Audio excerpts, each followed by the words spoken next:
Kita tidak mewarisi bumi dari nenek moyang, melainkan meminjamnya dari anak cucu. Halo Sobat Bumi, perkenalkan, saya Muhammad Naufal bersama teman saya Akil Abrar dan Faiz Akbar Husaini. Kami dari Universitas Syah Kuala. Bayangkan, setiap kali panen di Aceh, ribuan ton jerami dihasilkan. Tapi, alih-alih dimanfaatkan, sebagian besar hanya dibakar, menghasilkan asap, mencemari udara, dan menyia-nyiakan potensi besar yang sebenarnya bisa diolah.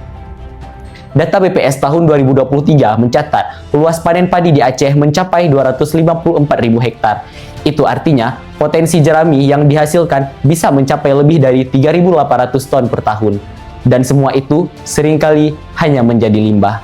Di sisi lain, dunia kita dibanjiri plastik. Produksi plastik global saat ini mencapai 430 juta ton per tahun. Dan lebih dari sepertiganya adalah kemasan. Sebagian besar tidak didaur ulang dan styrofoam, bahan yang biasa kita temui untuk membungkus makanan, membutuhkan ratusan tahun untuk terurai. Kami melihat peluang di antara dua masalah besar ini, limbah jerami dan polusi plastik. Inilah Strawfoam, biofoam ramah lingkungan yang kami ciptakan dari jerami padi Aceh. Kami tidak hanya menggantikan styrofoam, tapi juga menciptakan solusi dari limbah pertanian yang selama ini terabaikan. Strawfoam diformulasikan dengan jerami padi kaya selulosa, pati tapioka, dan beras instan untuk membentuk struktur busa, gliserol dan PVA untuk elastisitas dan kekuatan, kitosan dan carnauba wax untuk ketahanan air. Semua bahan alami, biodegradable, dan aman. Strawfoam bukan sekedar produk, ini adalah gerakan dari petani ke inovasi, dari limbah ke solusi, dari Aceh untuk Indonesia, bahkan dunia. Strawfoam adalah biofoam ramah lingkungan yang terbuat dari jerami padi. Nama Strawfoam berasal dari dua kata, straw, jerami, dan foam, busa. Produk ini ringan, kuat, dan mudah terurai. Apa yang membuat Strawfoam unggul? Pertama, biodegradable. Kedua, bahan baku terbarukan. Ketiga, murah dan bernilai ekonomi tinggi. Keempat, aman untuk makanan. 5, mendukung regulasi. 6, lebih sehat untuk jangka panjang.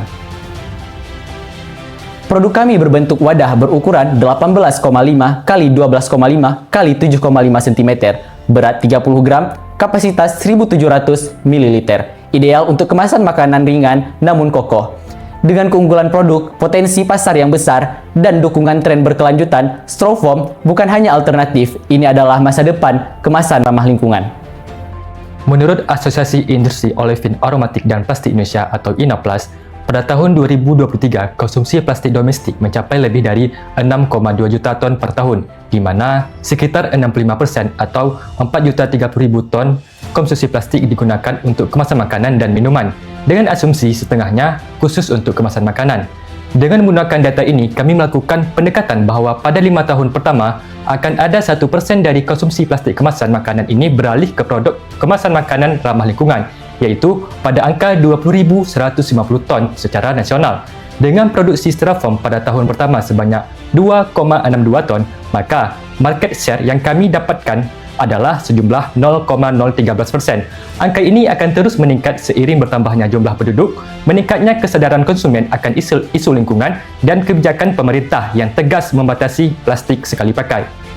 Strawfoam melewati beberapa tahap produksi, yaitu tahap persiapan, pengeringan, pencacahan, perendaman, pembuatan adonan, pencetakan, dan pelapisan dengan carnauba wax. Mari kita lihat profil pelanggan dari Strawfoam. Segmen pelanggan Strawfoam mencakup mereka yang mencari alternatif kemasan makanan ramah lingkungan sebagai pengganti produk konvensional yang berpotensi merusak alam. Pelanggan Strawfoam berasal dari kalangan pria dan wanita berusia di atas 17 tahun tanpa batasan tingkat pendidikan.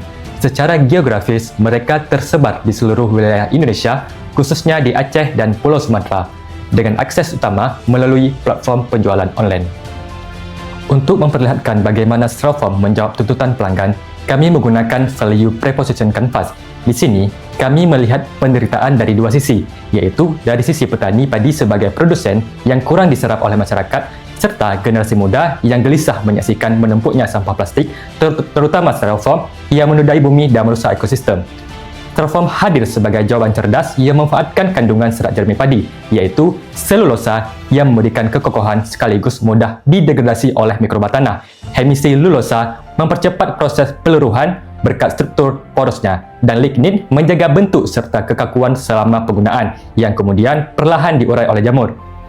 Lebih dari sekadar kemasan, Styrofoam adalah solusi terpadu yang meredam kekhawatiran akan limbah, mendukung pertanian berkelanjutan dan menghidupkan kembali ekonomi desa. Sehingga Styrofoam menjadi sinergi yang sempurna antara kekuatan alam dan inovasi yang menciptakan keselarasan antara nilai yang kami tawarkan dan harapan konsumen masa kini.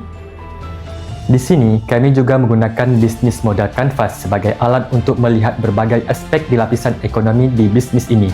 Di sisi perencanaan operasional, Styrofoam memiliki 3 aspek, yaitu Key Resources, Key Activities, dan Key Partnership.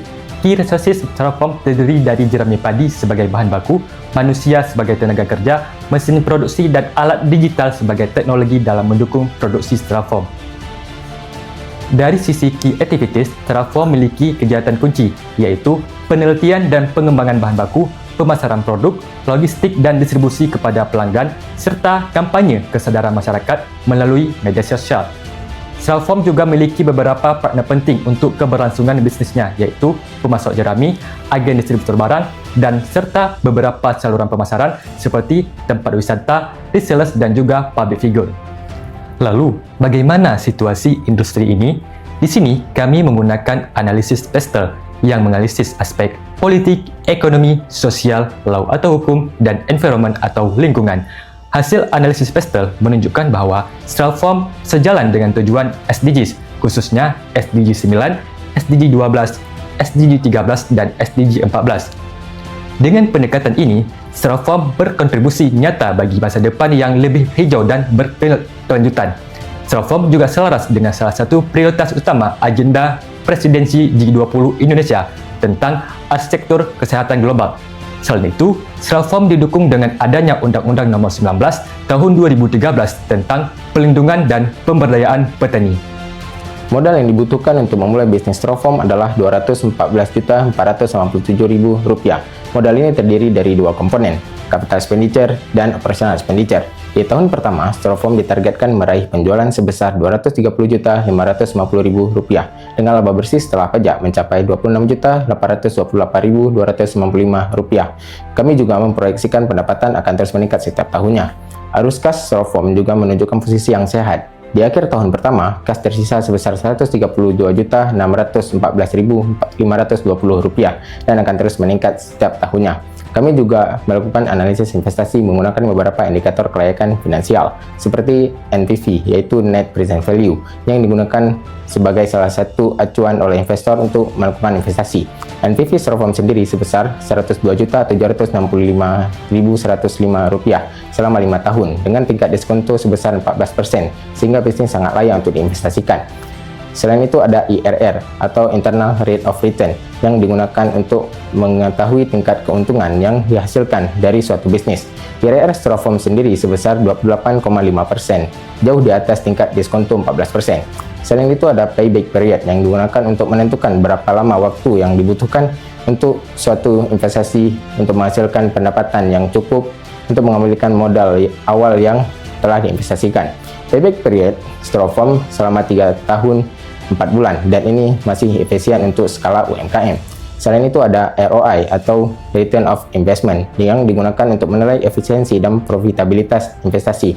ROI Styrofoam sendiri sebesar 242,8%, yang berarti setiap 1% atau 1 rupiah yang diinvestasikan akan memperoleh laba sebesar Rp2,43. Selain itu ada Profitability Index yang digunakan untuk menunjukkan efisiensi penggunaan modal. PI dari Styrofoam sendiri sebesar 1,48 atau lebih dari 1, yang berarti bisnis ini layak untuk diinvestasikan. Dengan potensi pendapatan yang besar, struktur biaya yang efisien, serta indikator investasi yang sangat positif, Styrofoam adalah peluang bisnis ramah lingkungan yang sangat menjanjikan. Mari kita wujudkan masa depan yang lebih hijau dan berkelanjutan bersama Styrofoam.